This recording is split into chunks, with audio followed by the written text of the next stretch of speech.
ሰላምና ጤና ባላችሁበት ይብዛ። የተወዳችሁ የያሮስ 2 ቤተሰቦች እንዴት አላችሁ? እንዴት ቆያችሁ? እንኳን አደረሳችሁ። እንግዲህ ዛሬ ሐሙስ ላይ እንገኛለን። የሰሙነ ሕማማት እንግዲህ አብይ ጾምን ያገባደድን ሰሙነ ሕማማት ላይ እንገኛለን። ከሰሙነ ሕማማት ደግሞ ሐሙስ ላይ እንገኛለን። የሚስጢር ቀን ሐሙስ፣ ሕጽበተ እግር የተፈጸመበት ሐሙስ፣ እጅግ ታላቅ ነገሮች የተፈጸሙባት ሐሙስ ላይ እንገኛለን። በዚህ ጊዜ እንግዲህ ሐዋርያቲሁ ከበበ ግራብዳሂው አጸበ የተባለ ከቅዱስ ፓትርያርኩ ጀምሮ ብፁዓን አበው ሊቃነ ጳጳሳት ከዛ በኋላ መነኮሳት ካህናት እንደየማረጋቸው የዝቅ ብለው እግር የሚያጥቡበት ትህትናን ፍቅርን የሚያሳዩበት እንዲሁም ደግሞ የከበረው ቅዱስ ሚስጢሩ ዛሬ ለሁሉም ምዕመናን የሰጠበት ክርስቶስ ለሐዋርያቱ የሰጠበት ቀንን ምክንያት በማድረግ የሚስጢር ቀን ተብላ የምትጠራበት ቀን ላይ ነው የምንገኘው። እንግዲህ ከስቱዲዮ ወጣ ብለን ቤት ነው የምንገኘው። እንኳን አደረሳችሁ ለማለት ወዳለሁ። 2 የሆኑ መረጃዎችን ነው ማቀርብላችሁ። በመጀመሪያው እንግዲህ ቅዱስ ፓትርያርኩን ጨምሮ በተለያዩ ቦታዎች ላይ የነበረውን ሕጽበተ እግርን አንዳንድ ቪዲዮ አሳያችኋለሁ። ከዛ በኋላ ሌላ የምስራች ሰበሩ መረጃችን ደግሞ እንግዲህ መቋሚያ ጸናጽል ከበሮ በኢትዮጵያ ኦርቶዶክስ ተዋሕዶ ቤተክርስቲያን የአእምሮ ባለንብረትነት ጥበቃ ላይ ወይ ደግሞ የኢትዮጵያ ኦርቶዶክስ ተዋሕዶ ቤተክርስቲያን ንብረት ነው ተብሎ ተመዝግቦላታል። በመንግስት እውቅና ተሰጥቷታል። ስለዚህ ፕሮቴስታንቱም ሌሎች ቤተ እምነቶች ከዚህ በኋላ የኢትዮጵያ ኦርቶዶክስ ተዋሕዶ ቤተክርስቲያን ነው የሆነውን መቋሚያ ጸናጽል ከበሮ የማይጠቀሙ ነው የሚሆነው። እንጠቀም እንኳን ቢሉ ፈቃድ ከቤተ ክርስቲያን ግዴታ ማግኘት አለባቸው። ስለዚህ እግዚአብሔርን እናመስግን። ቢያንስ እንኳን እንደተረጋገጠልን ማውቁ በራሱ ትልቅ ነገር። ቪዲዮ አመራለሁ። ነገ እንግዲህ ስቅለት ነው። በዛም የክርስቶስን መከራ ሞት እያሰብን በስቅለቱ ከክርስቶስ በረከትን እናገኝ ዘንድ ወደ እናት ቅድስት ቤተክርስቲያን እንሂድ። በስደቱ ዓለም ያለን በተለያየ ቦታ ላይ ያለን ባለንበት የሥራ መስክም ብንሆን እንኳን በስግደት ልናሳልፍ ይገባል የሚል መልእክቴን አስተላልፋለሁ። ሁላችሁም ሰብስክራይብ አድርጉ፣ ላይክ፣ ሼር አድርጉ። ወንድማችሁ ልዑል መብራቱ ነኝ። ያሮስ የእናንተም የኛም ነው። ወደ ቪዲዮቻችን በቀጥታ መራን።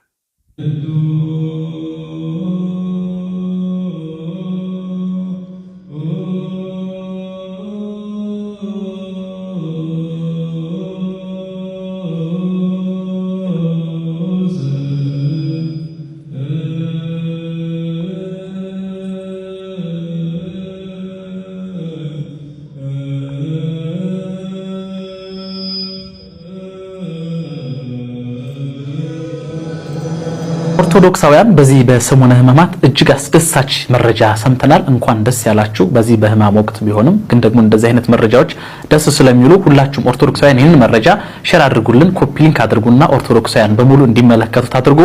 እንግዲህ ቅድስት ኦርቶዶክስ ተዋሕዶ ቤተክርስቲያንን ንቆ ቅድስት ኦርቶዶክስ ቤተክርስቲያንን አጥላልቶ የእርሷ የሆኑ ንብረቶችን መጠቀም አይቻልም። ከዚህ በኋላ በዘፈቀደ ቤተክርስቲያኗን እየተሳደቡ ቤተክርስቲያኗን እየጠሉ የእርሷ የሆኑትን ቅዱሳት ንዋያት መጠቀም ከዚህ በኋላ ፈጽሞ የተከለከለ ሆኗል። እጅግ አስደሳች ዜና ነው የምነግራችሁ።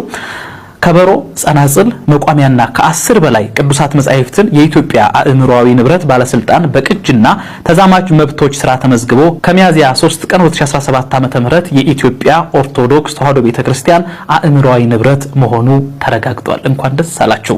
ከዚህ ቀደምም በኢትዮጵያ ኦርቶዶክስ ተዋሕዶ ቤተክርስቲያን የቅርስ ጥበቃ ቤተ መጻሕፍት ወመዘክር መምሪያ በአእምሮአዊ ንብረት አብይ ኮሚቴ አማካኝነት በርካታ የቤተክርስቲያን ንብረቶች ተመዝግበው እውቅና ማግኘታቸውን የመምሪያው ኃላፊ መላከ ሰላም ዳዊት ያሬድ ገልጿል ማለት ነው።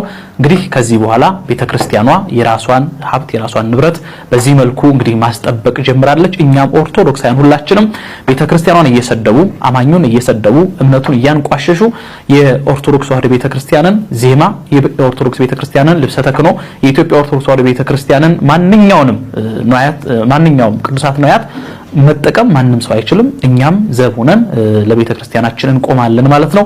ኦርቶዶክሳውያን በድጋሚ እንኳን ደስ ያላችሁ። ጾሙን የበረከት ጾም ያደርግልን። ለብርሃነ ትንሣኤው አምላካችን እግዚአብሔር በሰላም በጤና ያድርሳችሁ። ደስ የሚል የምስራች ዜና ተሰምቷል። ባለማህተብ ኦርቶዶክሳውያን ሁላችሁም ኮፒ ሊንክ፣ ሪፖስት፣ ሼር አድርጉ። አንጀቴ ነው የራሰው ማርያምን አንጀቴ ነው የራሰው። ከዚህ በኋላ ከበሮ፣ ጽናጽል፣ መቋሚያ ከ10 በላይ መጽሐፍትን አንስታችሁ እንደፈለግን እንሆናለን ማለት ቀረ። እያያችሁ ነው።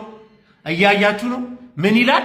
ከበሮ፣ ጸናጽል፣ መቋሚያ ከ10 በላይ ቅዱሳን መጽሐፍት የኢትዮጵያ ኦርቶዶክስ ተዋሕዶ ቤተክርስቲያን አእምሮ ንብረት ሆኖ መመዝገባቸው ተገለጸ። ከዚህ ቀደም በኢትዮጵያ ኦርቶዶክስ ተዋሕዶ ቤተክርስቲያን የቅርስ ጥበቃ ቤተ መጻሕፍት ወመዘክር መምሪያ በአእምሮ ንብረት አብይ ኮሚቴ አማካኝነት በርካታ የቤተክርስቲያን ንብረቶች ተመዝግበው ዕውቅና ማግኘታቸው የመምሪያው ኃላፊ መልአከ ሰላም ዳዊት ያረጋል ገልጸዋል። ከዚህ በኋላ በየአዳራሹ በማን አለብኝነት ምን ታመጣላችሁ በማለት ከበሮ፣ ጸናጽል፣ መቋሚያ ከ10 በላይ መጽሐፍትን አንስታችሁ እንደፈለግን እንሆናለሁ ብትሉ ዋጋ ትከፍላላችሁ። እናመሰግናለን። ይህንን ያደረጋችሁ ፋሲካ መጣ ብላችሁ በየአዳራሹ ጸናጽሉን መቋሚያውን እንደፈለጋችሁ ልታደርጉ ነበር። ቀደሟችሁ። እግዚአብሔር አገልግሎት ዘመናችሁ ሰፊ ረጅም ያድርጋችሁ። እንዲህ እየነቃን ዋጋ መስመር ማስያዝ አለብን። አንጀቴ ነው የራሰው። ዛሬ በጣም አስደሳች ዜና ነው የሰማነው። በተለይ ለኢትዮጵያ ኦርቶዶክስ ተዋሕዶ ቤተክርስቲያን እምነት ተከታዮች ትልቅ ዜናና ብስራት ነው። ለምንድን ነው እንደዛ የሚለው? እንግዲህ የኢትዮጵያ ኦርቶዶክስ ተዋሕዶ ቤተክርስቲያን ንዋያተ ቅድሳት ተብለው የሚታወቁት እንደ ጸናጽል፣ ከበሮና መቋሚያ ያሉት ንዋያተ ቅድሳቶቿ ከሌሎች 10 መጽሐፍት ጋር የአእምሮ ንብረት ናቸው፣ ጥበቃ ሊያገኙ ይገባል፣ የእሷ ንብረቶች ናቸው ተብለው በኢትዮጵያ አእምሯዊ ንብረት ባለስልጣን ዘንድ ተመዝግበዋል። ይሄ ማለት ምን ማለት ነው? አንድምታው ምንድን ነው የሚለውን ከተመለከትን ደግሞ አንድ ነገር የአእምሮ ንብረት ነው ተብሎ ከተመዘገበና ጥበቃ ካለው በአዋጅ ቁጥር 410 እና ይህን ለማሻሻል በወጣው አዋጅ መሰረት ሌሎች ሰዎች እነዚህ ንብረቶች ያለ ቤተክርስቲያኗ ፈቃድ መጠቀም መገልገል አይችሉም ማለት ነው። በተለየ ሁኔታ ለሪሰርች፣ ለጥናት፣ ለሳይንስ፣ ለህዝብ ጥቅም ተብሎ ከሚደረጉ አንዳንድ ተግባራት በስተቀር በተለይ በእነዚህ ነገሮች መጠቀም፣ መገልገል፣ ማሰራጨት፣ ከነዚህ ኢኮኖሚያዊ ጥቅም ማግኘት በተለይ ቤተክርስቲያኗ በዋናነት ለኢኮኖሚ ጥቅም የተመሰረተች ካለመሆኗ ጋር መንፈሳዊ ተቋም እንደመሆኗ መጠን ኢኮኖሚያዊ ጥቅም አይገኝባቸውም ተብሎ የሚታሰብ ቢሆንም ቤተክርስቲያኗ ግን ከነዚህም የምታገኘውን ኢኮኖሚያዊ ጥቅምም ጭምር እንድታገኝ የሚያደርጋት ነው ማለት ነው። ይህንን በመተላለፍ ያለአግባብ በእነዚህ ነገሮች የተገለገለ የተጠቀመ በህጉ የተመለከቱ ተግባራትን ይሄ ማሰራጨት፣ ያለአግባብ መጠቀም የተባሉ ነገሮችን የፈጸመ ሰው ደግሞ በእስራት በወንጀል መጠየቁ እንደተጠበቀ ሆኖ በፍትሐ ብሔርም ካሳ እንዲከፍል የሞራል ካሳን ጭምር እንዲከፍል ማድረግ ይቻላል። እነዚህ ንብረቶች የኢትዮጵያ ኦርቶዶክስ ተዋሕዶ ንብረት ናቸው ተብለው እንዲመዘገቡ በማድረግ ረገድ በቤተክርስቲያኗ ስር የተደራጀው የአእምሮ ንብረት ኮሚቴ ትልቁን ድርሻ ይወስዳል። ተገቢው ምስጋና ሊደረግለት ይገባል ማለት ነው። በዚህ አጋጣሚ ሌሎች የሃይማኖት ተቋማትም እንግዲህ የራሳቸው ታሪክ፣ ባህል፣ ንብረት አላቸው። ከነሱ ጋር መንፈሳዊ በሆነ መንገድ የተቆራኙ ነገሮቻቸውን ሌሎች ሰዎች ያለ አግባብ እንዳይጠቀሙባቸው በማድረግ ረገድ እንዲመዘገቡ ማድረግ በጣም ትልቅ ጠቀሜታ እንዳለው ይህ አጋጣሚ ይነግረናል። እንደዚሁም ደግሞ የሃይማኖት ተቋማት እንደ ተቋማት የአእምሮ ንብረትን እንዲያመነጩ እንዲሰሩ ያበረታታል ማለት ነው።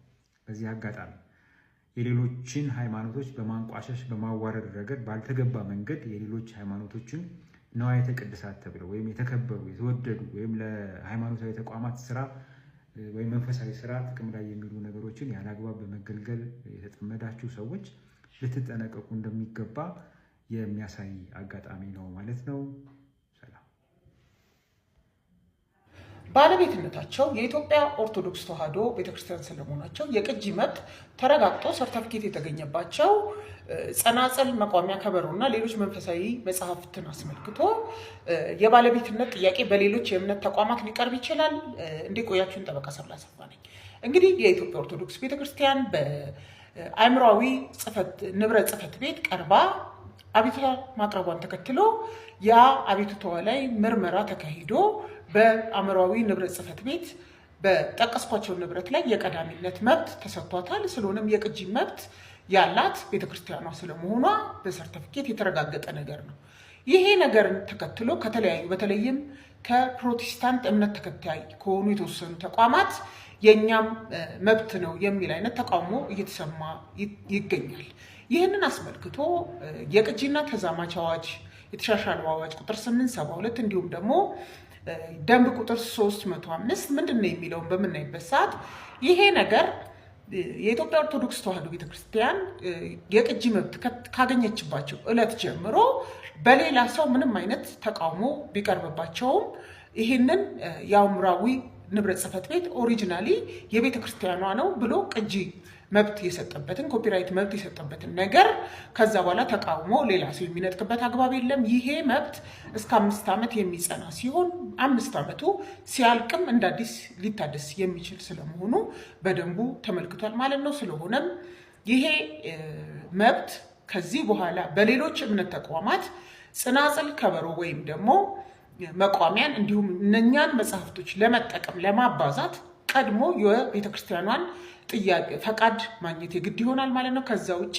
በመጽሐፍ ቅዱስ ላይ ስለተጠቀሱ ብቻ የቤተክርስቲያኗ ንብረት አይደሉም ማለት ከዚህ ከጠቀስኳቸው የኮፒራይት አዋጅ ቁጥር የተሻሻለው ማለት ነው 872 እንዲሁም ደንብ ቁጥር 305 የሚጻረር በመሆኑ ሰርተፊኬቱ ከተገኘበት ዕለት አንስቶ እነኚህ ንብረቶች የቅጂ መብታቸው የኢትዮጵያ ኦርቶዶክስ ተዋሕዶ ቤተክርስቲያን መሆኑን ጥያቄ ውስጥ ማስገባት የሚቻልበት አግባብ አለመኖሩን ተረድቶ ሌሎች ተቋማትም ይህንን ነገር አክብረው ቢንቀሳቀሱ መልካም ይሆናል ማለት ነው። መሰል ጠቃሚ መረጃዎች እንድታገኙ ይህን ቲክቶክ አካውንቴን ፎሎ፣ ላይክ፣ ሼር አድርጉ።